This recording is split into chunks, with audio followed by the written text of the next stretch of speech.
COVID is a grave threat, in particular to the most persecuted ethnic group in the world. The Rohingya, who survived the genocide in Myanmar only to be locked in a prison of misery in Bangladesh. From their squalid refugee camp, a boat full of Rohingya in the hands of human traffickers risked everything to escape, drifting south across the Bay of Bengal for 6 months until they were rescued on the Indonesian island of Sumatra. While we don't know the details of the route, their harrowing ordeal is etched in their haunted expressions. Here's Jill Makashan.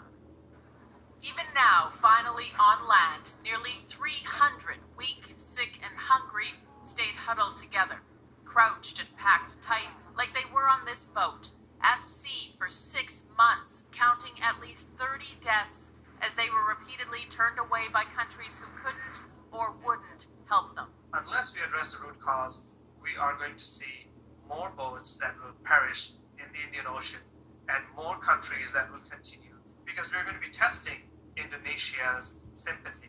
In 3 years, more than 700,000 Rohingya have fled Myanmar amid mass murders and rape, living in refugee camps in Bangladesh, often paying traffickers what little they have left with hope for a better life. At the height of the pandemic last May, as many as 800 Rohingya were believed to be at sea.